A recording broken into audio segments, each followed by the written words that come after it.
Hello everyone, welcome to Mr. Lee's Math Class Videos. I'm Mr. Lee.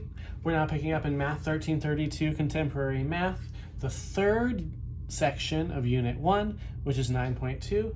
You should have already seen conversions in one dimension, but now we need to see what happens with conversions in multiple dimensions. Not every length is one-dimensional. For example, we know areas are length times width, which actually create units square. A length might be in feet, but then an area will be in square feet, and sometimes volume is in cubic feet. So this is going to affect our dimension, and the easiest way to see it is perhaps visually. So if you have this is 1 yard, you could break it up into 3 feet.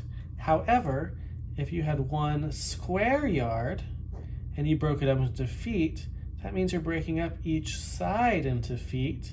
And if you draw that grid all the way across, you'll notice that even though 1 yard is 3 feet, 1 square yard now suddenly makes 3 times 3, which is 9 feet. It's a little harder to draw in 3 dimensions,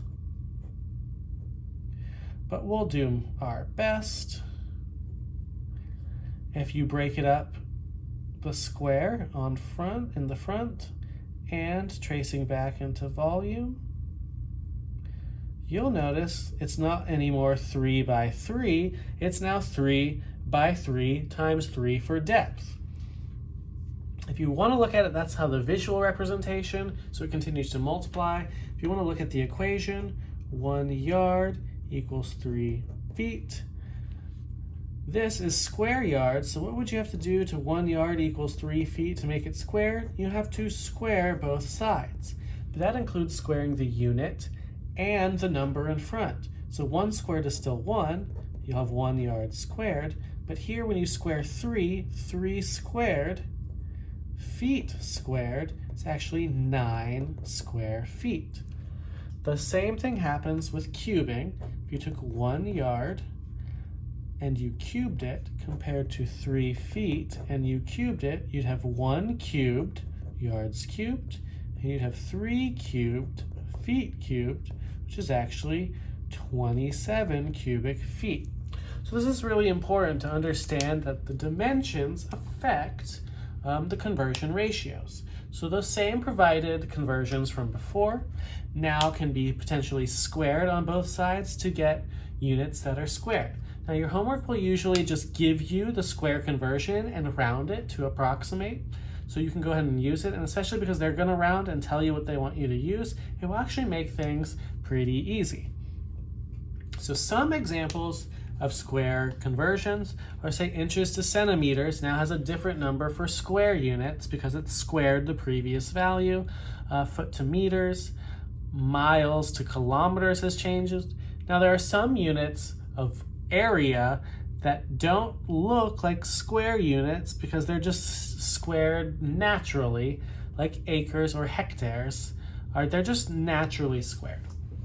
But using the same dimensional analysis skills we used before is actually pretty easy. And you can see how this works. 22 square inches to centimeters. I have 22 inches now squared in the numerator.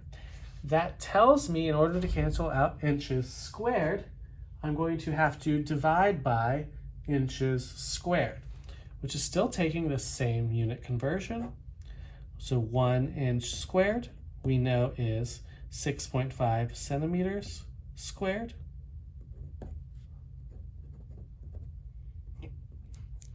And if we use that same concept before as recognizing that the unit will cancel, then what we can do is just multiply across like we were doing in the single dimensional units.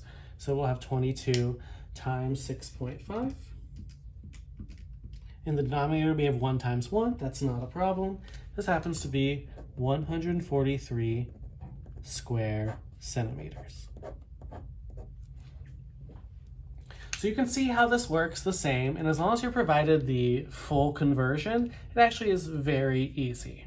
Normally what you could have done is if you recognize there's say 2.54 centimeters per inch, you could have converted 2.54 over 1, but that would have only canceled out one of the inches, and you would have had to do it again, which would have led to the approximate 6.5 centimeters squared. Let's do one more, say D, just to see that you can continue to convert things. And it could be more than one fraction. Now we know square miles converts to square kilometers, but this one wants them in hectometers. So let's see something. We've got 0.2 miles squared. We actually know that 1 square mile is 2.6 square kilometers. So 1 square mile is 2.6 square kilometers.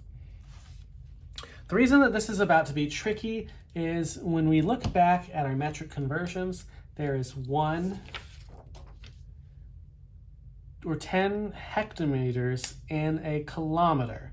However, that 10 to 1, again, has to be squared because we're converting to square units.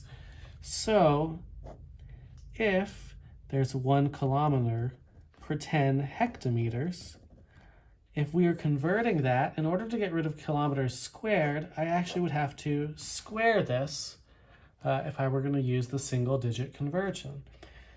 So that 10 squared is going to be 100. It's not going to bother our denominator much because 1 squared is still 1, but that's what I need to cancel kilometers squared because that squared will go to both units and the numbers.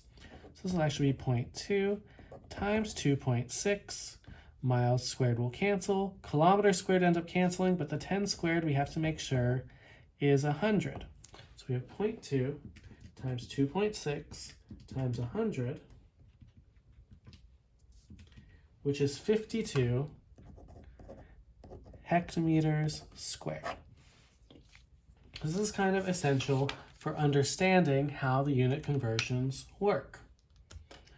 Now, another interesting thing that happens with conversions is converting between, say, cubic units like volume and capacity like gallons and things like that. So those usually have their own special situations. We're going to start in the customary units. 1 gallon is 4 quarts, 8 pints, 16 cups, 128 ounces. 1 cubic yard is about 200 gallons. 1 cubic foot is about 7.48 gallons. And to make 1 gallon, it takes 231 cubic inches. So let's see how a few of these work. How do we convert, say, 1,000 cubic feet to gallons? Well, we have 1,000 feet cubed. We need the ratio to gallons. Well, it's really easy. It says 1 cubic foot is 7.48 gallons. So we put 1 cubic foot in the denominator to 7.48 gallons. And you just multiply across. Since our denominator is 1, it's pretty easy. It's 1,000 times 7.48, which is 7,480 gallons to fill 1,000 cubic feet. So even though we're converting these, the purpose is different. One is a capacity, the other one is a size. But you do see people referring to things as like a certain number of gallon pool, for example. Can we go the other way? 1,700 cubic inches to gallons? Yes. Gallons to cubic yards? Sure.